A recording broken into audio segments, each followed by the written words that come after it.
Hi, my name is Maria Bermudez, and this is my audience. So, today we will be talking about how stress affects a person and specifically how stress affects a college student. So, let's start with this question. Did you guys know that most college students report high stress levels? Kind of not shocking, right? So, stress affects large portion of the population.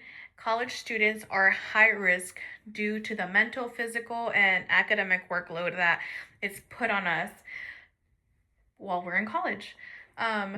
So, as a college student myself, I have experienced stress. I'm pretty sure those of us that have or are currently in college can understand. Today we'll be learning specifically what is stress, what causes it, and how to prevent it. So different ways to help prevent stress. So let's start off with what is stress. Stress is a natural reaction that our body has to new experiences and challenges, and we can call those stressors, as we all might know. Stress response allows one to adjust to new challenges, and if stress can be an issue if it's not relieved properly, if we don't help ourselves to overcome that period of stress. There is also different types of stress. There's an acute, which is for a short period of time. Episodic, so it's a period of a time, it's an episode, right, of our life, a chapter. Like college, right? We would call college a chapter of our life because it's a portion, but it's not a forever thing. So or chronic, which is long term, right? It depends on livelihood, on things that we might not be taking care of in our personal life that can cause stress in the long run. There is physical symptoms that come along with stress. So stress is mainly gonna affect our nervous system. So when our nervous system is being attacked by the stressors, by things that we're not controlling in our life, we might experience exhaustion, headaches, high blood pressure, digestive problems, chest pain, muscle tension, and weakened immune system. As there is physical symptoms to stress, there's also psychological symptoms, which might be anxiety, depression, panic attacks. If we are not managing stress, I don't want to say early enough, but if we're not aware that we are stressed and we're not managing it properly, these are some of the symptoms psychologically that can be affecting our body.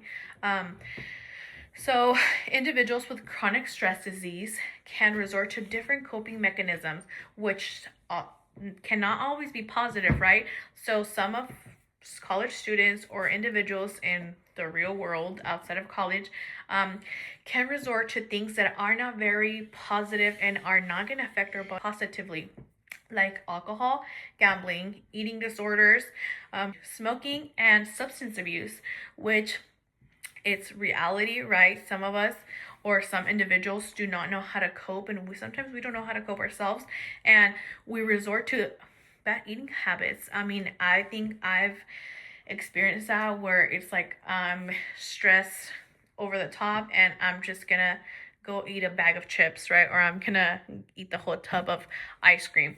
These are real life scenarios of real people that we experience, and I'm pretty sure I'm not the only one that goes through these type of things. So there is ways to cope with stress as college students academically. We can do things to help ourselves, right? So there's many pressures that come with being a college student, assignments, grades, GPA, transferring. There's a lot of things that come into play, and this can all mentally and physically affect us. So when we're stressed about deadlines, payments, all that stuff, it is healthy to resort to planning ahead, planning your daily activities, planning your weekly activities, planning our monthly activities, our semester activities. I know a lot of professors give us our whole our syllabus, like our modules and all the assignments that are due for the semester, so we can already have an idea of what our semester might look like.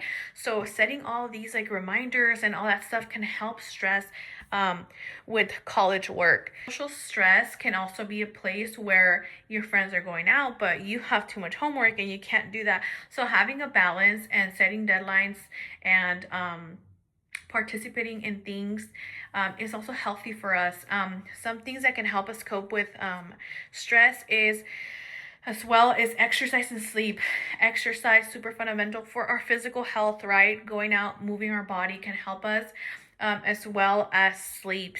Sleep is essential for us. We can't be forever pulling all-nighters. We need to get that sleep in to be physically prepared, mentally prepared for what's ahead. Utilizing all these resources and all school resources that we have can also be helpful to relieve some stress from us and move forward, because this will eventually catch up to us. So stress affects all individuals, whether physical or mental, because it will burn us out eventually, right? So college students are very likely to experience stress due to burnouts and mental and physical load based on school, college courses, our daily life. Understanding stress, the way it originates in our body, and taking the first steps to controlling it instead of letting stress overrule your mind and body, it's essential.